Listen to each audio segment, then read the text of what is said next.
Assalamu alaikum. Hopefully you all are doing well.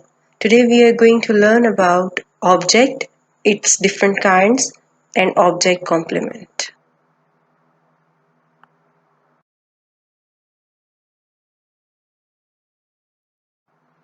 What is object? Object क्या है? Object is someone or something that receives the action of a transitive verb. इस definition को समझने से पहले आपको transitive verb के बारे में पता होना जरूरी है. What is transitive verb? Transitive verb वो वर्ब होता है जो अपना मीनिंग बगैर ऑब्जेक्ट के नहीं देता. ठीक है. If you want to know more about transitive verb, please follow another lecture that is given in the video description. So, हम लोग बात कर रहे थे कि ऑब्जेक्ट क्या है. ट्रांजिटिव वर्ब का एक्शन जो वर्ड, जो चीज, जो नाउन फ्रेज रिसीव करता है उसे ऑब्जेक्ट बोलते हैं. ठीक है. For example, she helped me. Here, she is a subject, okay? Helped is a transitive verb. It is not conveying its full meaning without object. She helped who? She helped me, okay? यानी इस example में helped transitive verb है और me is receiving the action. So me is object. Now let's move towards other example. They tell us stories. Here, tell is transitive verb. Us and stories both are objects. Okay. Then Sarah gave me a candy. Sarah ने मुझे candy the. Sarah gave what? Candy. To whom? Me. Okay. They both are objects. Candy और me दोनों objects हैं because they both are receiving the action of the transitive verb. क्योंकि वो दोनों action receive कर रहे हैं gave से. ठीक है. The next example is she was asking for money. Okay. Here, she was asking for what? Yes, money. So, money is the object.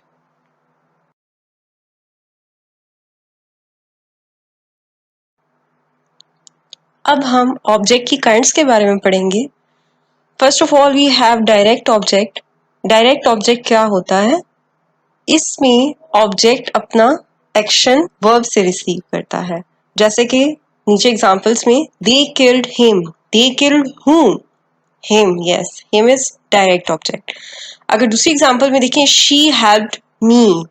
She helped whom? She helped me. So me is direct object. अब हम indirect object की तरफ जाते हैं. Indirect object क्या है? Indirect object receives action from a direct object. ठीक है. फॉर एग्जाम्पल, सारा गिव मी अ कैंडी. सारा ने मुझे कैंडी दी. सारा give what? Yes, it is direct object. What? Candy. Candy is direct object. Sarah gave candy to whom? Me. मुझे दी. So me is indirect object. Okay. Then second example में they tell us stories. They tell us what? वो हमें क्या सुनाते हैं? क्या? What? What का answer direct object होगा. That is stories. They tell stories. To whom? किसे सुनाते थे? They tell us stories. हमें सुनाते थे us. ठीक है. They tell us stories. So us is indirect object.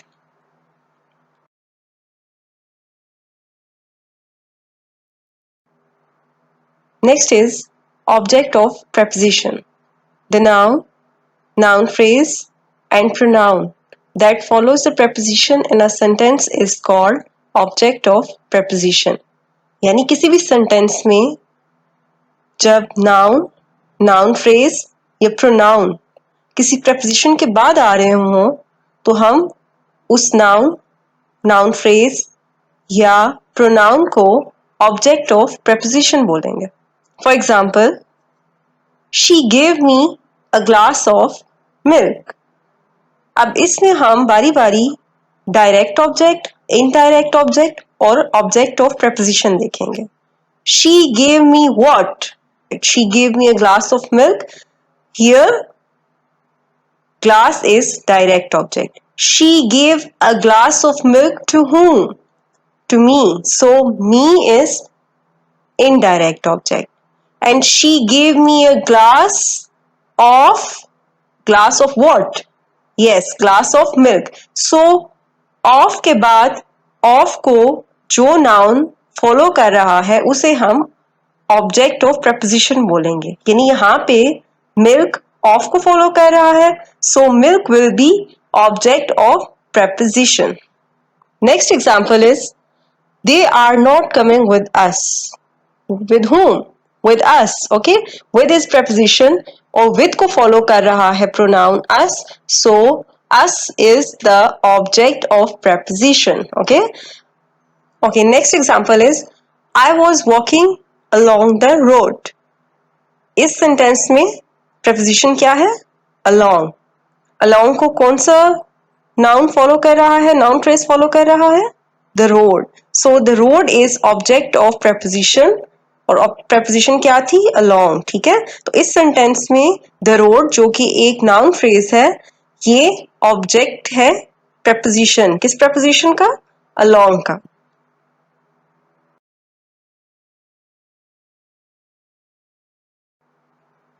Let's move towards object complement. Object complement is a word or a phrase that describes direct object or adds something into its meaning. Object complement से मुराद ये है कि कोई भी word या phrase जो object के डायरेक्ट ऑब्जेक्ट की मीनिंग में कुछ ऐड करता है, डायरेक्ट ऑब्जेक्ट को डिस्क्राइब करता है, उसे ऑब्जेक्ट कॉम्प्लीमेंट बोलते हैं. ठीक है, जैसे एग्जांपल्स में दे नेम्ड द गर्ल सारा. ठीक है, they named whom? Yes, they named the girl. They named the girl what? सारा. तो गर्ल ऑब्जेक्ट के बारे में, डायरेक्ट ऑब्जेक्ट के बारे में आपको क्या बात पता चली? सारा. ठीक है, उसका नाम सारा रखा गया. सो सारा इज ऑब्जेक्ट कॉम्प्लीमेंट. गर्ल के बारे में आपको कुछ बता रहा है. ठीक है, गर्ल ऑब्जेक्ट है. We have elected him president. इसमें डायरेक्ट ऑब्जेक्ट क्या है? Him. We have elected him, तो हिम के बारे में आपको क्या पता चल रहा है कि हमने उसको प्रेसिडेंट इलेक्ट किया है. सो प्रेसिडेंट आपको हिम के बारे में कुछ बता रहा है, तो president will be object complement. My brother calls Ali a great teacher. मेरा भाई अली को एक अजीम उस्ताद बुलाता है. My brother calls Ali what? ठीक है, वो अली के बारे में क्या बताता है? वो अली के बारे में बताता है अ ग्रेट टीचर, कि वो एक ग्रेट टीचर है. तो सो उसका भाई अली को ग्रेट टीचर बुलाता है, so a great teacher will be object complement. Okay, here object is Ali and a great teacher is object complement.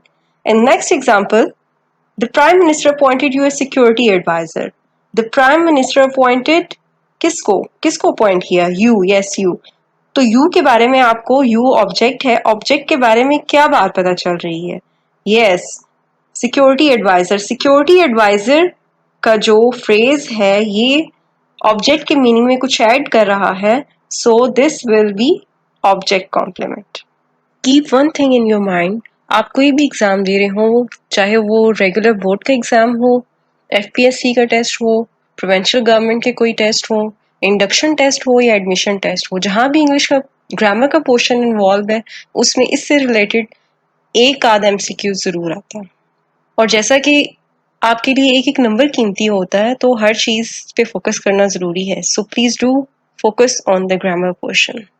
Best of luck for your future. Allah Hafiz.